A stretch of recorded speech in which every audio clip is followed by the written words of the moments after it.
Olá, sejam bem-vindos ao canal Thales Coutinho. Eu sou o Thales Coutinho, sou psicólogo, mestre em medicina molecular, professor de psicologia e há mais de 10 anos eu produzo conteúdo aqui para o YouTube, né? Só que cada vez que eu lançava um canal novo, a pegada era diferente, né? O formato era diferente, as pautas eram diferentes. Dessa vez eu quero trazer um canal não apenas envolvendo divulgação científica, que era mais ou menos o escopo do trabalho que eu vinha desenvolvendo até então. Mas também uma dica para quem está querendo cursar psicologia, ou quem ainda está pensando se entra no curso, ou se até estuda por conta própria mesmo, não para ser psicólogo, mas para conhecer sobre a área, ou aqueles que já estão no curso, né? Que estão já nesse percurso formativo para se tornar profissionais da psicologia. Então, esse e os próximos vídeos aqui desse canal serão destinados a trazer algumas dicas, sim, muitas delas baseadas em evidência e com as fontes aqui nas referências para você conferir, né? Mas algumas dicas, mas especificamente voltado a essas dicas de aprimoramento do processo educacional na psicologia. Seja o autodidatismo, que claro, você não vai se tornar um profissional da área, mas você pode tranquilamente estudar sobre o assunto, né? E você vai ser beneficiado com esses vídeos. Seja a formação oficial, né? Numa graduação em psicologia, né? Também você vai ser beneficiado. Ok? Então, eu espero que vocês gostem desse novo formato, né? E qualquer coisa vocês podem mandar também dúvidas lá no Instagram, tá? O Instagram é @psique.thales.coutinho. Lembrando que o Thales tem H, ok? E aí você consegue me localizar lá, me mandar essas dúvidas e boa parte dessas dúvidas certamente eu vou aproveitar para fazer vídeos aqui no canal, porque a ideia é fazer vídeos que respondam perguntas. Tá? Obviamente que essas primeiras foram perguntas que eu derivei da minha observação prática como professor de psicologia, certo? Mas gostaria muito que vocês mandassem essas questões também para ter algo mais colaborativo de fato aqui no canal, certo? Pois muito bem, vamos então ao primeiro tema, né, que já é para começar com o pé direito. Afinal, existe uma maneira mais eficiente de se estudar psicologia? Essa é uma pergunta interessante, porque quando você está questionando se existe uma forma mais eficiente de se estudar psicologia, você tem também que se perguntar se existe uma forma, na verdade, mais eficiente de estudar qualquer coisa, certo? E a resposta, baseada na literatura, né, é que sim. Né? Não existe isso de cada um estuda da maneira como se adapta melhor. Né? Então, cada um tem um jeito de estudar, um estilo de aprendizagem. Né? Aliás, uma teoria que hoje é considerado um neuromito, né? Apesar de ainda embasar a formação tanto na psicologia quanto na pedagogia. Tá? Pelo amor de Deus. Né? Mas então esse argumento de que cada um estuda como quer e vida que segue, né, não funciona. Não funciona. Isso, ao dizer isso, você está pegando todo o esforço de uma área da psicologia, que é a psicologia educacional, e praticamente jogando no lixo. Você está desqualificando todo um histórico de pesquisadores que buscaram, na verdade, identificar qual a melhor maneira de estudar. Ok? Então, assim, existem sim técnicas, estratégias que de fato são eficientes para o estudo, e existem técnicas e estratégias que não funcionam. Eventualmente, você pode até ter um histórico de ter recorrido a estratégias que não funcionam e dizer assim, não, mas eu nunca tive problemas escolares ou na graduação, qual que seja que você tenha feito. Né? Tudo bem. Esse é um sinal de que você é tão bom, tão bom, tão bom, que mesmo recorrendo a uma estratégia que não te melhorou em nada, ou às vezes até te puxou para baixo, você conseguiu sobressair. No entanto, se você tivesse recorrido a estratégias de fato eficientes, o seu desempenho teria sido muito melhor. A sua trajetória acadêmica seria, no mínimo, muito mais fácil. Ok? Então, vamos trazer aqui o que é uma coisa muito interessante. Porque o curso de psicologia, a psicologia é quem estudou isso. Né? Então, o curso de psicologia deveria ter isso como um norte. Certo? Como um benefício até de quem, né? Então, deveria se instruir, mas não é uma questão só da psicologia. Todas as áreas não se ensina aos estudantes como ensinar, como aprender, aliás.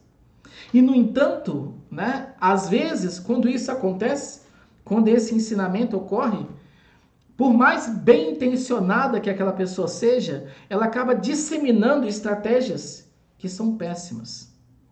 Quer ver um exemplo? Se eu estivesse falando aqui para vocês, no público e tal, eu pediria para vocês levantarem a mão, né? Quem aqui tem costume de sublinhar texto? Quando está lendo algum material, sublinha, grifa e tal. Eu mesmo, né? Durante muito tempo da minha vida, antes de entrar em contato com essa área da coisa, que é algo recente, certo? Eu tenho vários dos meus livros aqui sublinhados, certo? Porque é a técnica mais conhecida, é a técnica mais difundida. Curiosamente, ou infelizmente, podemos dizer assim, é a menos eficaz. Tá? Então, quando você sublinha um texto, na verdade, você não vai ter um benefício com aquilo ali, e muito pelo contrário, além de não ter o benefício, você vai ter a crença de que está aprendendo. Então você vai com confiança na hora de uma avaliação ou na hora de colocar aquele conteúdo em prática, certo? E aí o resultado não dá muito certo. Então, a técnica de sublinhar, além de ser ruim, aliás, além de não ser eficiente, ela é ruim. Então, claro que muitos de vocês podem estar me conhecendo agora, então vai levar um tempo para vocês confiarem um pouco na minha credibilidade e tal. Eu espero que vocês continuem assistindo para ir nesse sentido. Mas se você já está assistindo depois esse vídeo, confie na ciência, certo? Valorize a ciência. Ouça o que a ciência fala. A ciência do aprendizado. E a ciência do aprendizado fala: não sublinhe. Pare imediatamente. Tá? Agora, claro que a deliberação para utilizar essa dica na sua prática é exclusivamente sua. Ok? Pois muito, mas tudo bem. Então, a gente já demonstrou ou discutiu aqui brevemente, né? Ou passou brevemente por esse conceito de que existe uma hierarquia nas estratégias de estudo. Isso é fato. Né? Não é um ou outro trabalho, são centenas de estudos. Tá? Pois muito bem. Qual é o melhor? Que esse é o objetivo aqui. Você pode até abandonar o sublinhado, né? o destaque de textos. Mas e aí? Abandona isso aí e estuda como? Né? Pois muito bem. Um dos trabalhos que eu estou colocando aqui na referência para vocês conferirem, justamente teve um processo de psicoeducação dos alunos do curso de psicologia, né? É um trabalho que tratou as estratégias de estudo dos estudantes de psicologia de graduação. E a conclusão a qual eles chegaram, né, é que duas estratégias somente, entre 11 elencadas lá, produzem de fato um resultado positivo em termos de aproveitamento acadêmico. Nota, né, no final do semestre. Então, esses resultados, essas estratégias são a prática de exercícios, não prática de exercício físico, né? Apesar de que você pode fazer atividade física e tal, tem um efeito também na aprendizagem. Não é essa panaceia toda, mas tem um efeito na aprendizagem, tudo bem, mas não vem ao caso, tá? Prática de exercício que eu falo é realizar questões, responder a questões. A maior parte dos livros texto da área de psicologia tem questão no final do capítulo. Principalmente aqueles livros mais universitários mesmo. Se você vai pegar os clássicos, aí obviamente que não tem. Mas há maneiras de recorrer a isso. Você tá lendo um texto, um livro do Freud, né? O Mal-Estar da Civilização. Não tem questão no final do livro para responder, né? Então, mas nada impede você de terminar de ler o texto e na internet colocar lá questões sobre o mal-estar da civilização. Certamente vai aparecer uma série de questões para você responder, tá? Ou então você mesmo elabora as questões enquanto você está lendo o texto, certo? Então a prática de responder a questões é o padrão ouro. Isso já está em alinhamento com toda a literatura prévia. Tá? É o padrão ouro para se estudar para qualquer assunto, inclusive psicologia. Então as questões que estão no livro, né, não são para inglês ver. Não é a parte chata da matéria. É a parte fundamental da matéria. É aí que você tem que fazer. Isso é mais importante do que rever videoaula, do que ficar lendo a transcrição da aula que você fez do professor, do que ficar fazendo isso, nada disso, inclusive, vai te fazer um bom aluno. Nada disso vai te fazer um bom aluno. Realize as questões, responda as questões. Você pode fazer isso imediatamente após entrar em contato com aquele conteúdo, ou que é a prática imediata, né, do efeito de testagem imediato, ou você pode fazer após um período espaçado, né? E uma coisa muito importante é a resposta a essas perguntas tem que ser de cabeça. Porque a base do efeito de testagem não é simplesmente responder pergunta. É porque a pergunta é a maneira com que você tem de evocar a memória daquilo que você acabou de estudar ou aquilo que você estudou semana passada. E a nossa memória funciona na base da evocação. Quanto mais você evoca um conteúdo, mais claro, mais vívido aquilo fica na sua cabeça. Então é por isso que você tem que responder a questão. E é por isso que não adianta ver a questão, o que é autoeficácia? Aí você vai lá no livro, o que o Bandura colocou autoeficácia? Então eu falei, você está matando a questão, você está jogando no lixo, perdendo seu tempo. Vai fazer outra coisa, vai assistir o filme do Pelé. Tá? Não. Responder pergunta é responder pergunta como se fosse prova, e prova individual sem consulta. Certo?